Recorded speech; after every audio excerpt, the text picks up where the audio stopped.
राम राम। थोड़ा सारे का मेरे चैनल डुगर की धरती उपर स्वागत है। तो मैं लेइए आया एक नवी कविता जिसका शीर्षक है कहर गर्मी का। जिस वेले ग्रां च उठिए एक बंदा शहर च आउंदा तो शहर च बड़ी गर्मी हुंदी है तो केह् सोचदा उहदा लेख जिहड़ा इस कविता च कीता गेदा। ते लियो पेश है मेरी ये नवी कविता। आऊं केह् समझां ये केह् होया ये जिंदू पानी की चोया। आऊं माह्नू भलोका पहाड़ें दा उन्हें छुड़ने दा ये फल थोया।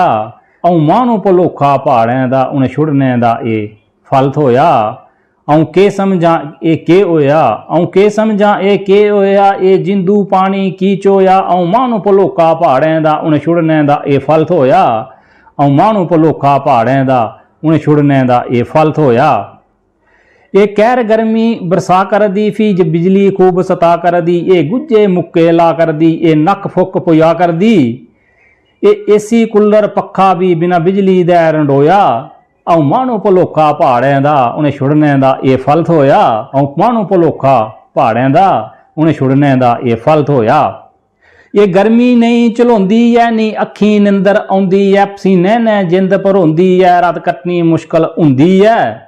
उन्हें रातें बेई कटनियां उन रातां बेई कटनियां ये नसीब साड़ा लखोया। आऊं माह्नू भलोके पहाड़ें दा आऊं माह्नू भलोका पहाड़ें दा उन्हें छुड़ने दा ये फल थोया। आऊं माह्नू भलोका पहाड़ें दा उन्हें छुड़ने दा ये फल थोया। जदों गासै डिगल चढ़दे न मन माह्नू दे ओह भरदे न बाहू दे फनाके लगदे न फ्ही जिंदू च साह फिरदे न। जीना नरक बनाई साड़ा जीना नरक बनाई साड़ा तू बदला किसी फसोया। आऊं माह्नू भलोका पहाड़ें दा उन्हें छुड़ने दा ये फल थोया। आऊं माह्नू भलोका पहाड़ें दा उन्हें छुड़ने दा ये फल थोया।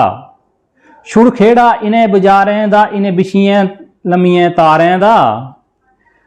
छुड़ खेड़ा इन्हें बजारें दा इन्हें बिछियां लम्मियें तारें दा नी भरोसा बिजली दे लारें दा ले मजा जाई ठंडियें धारें दा। सुरगै देई धरती छुड़ी कैं आई गर्मी बिच फकोया।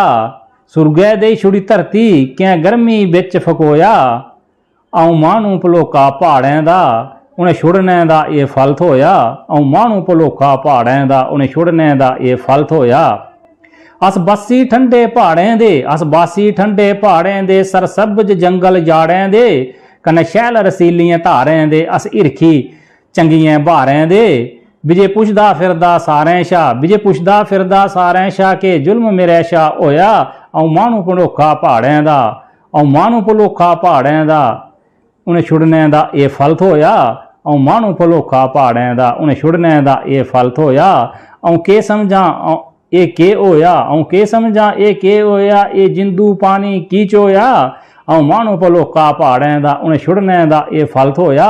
आऊं माह्नू भलोका पहाड़ें दा उन्हें छुड़ने दा ये फल थोया। ते जेकर तुसें कविता शैल लगे तो दोस्तें च शेयर जरूर करियो। जय हिंद जय डोगर जय मां डोगरी।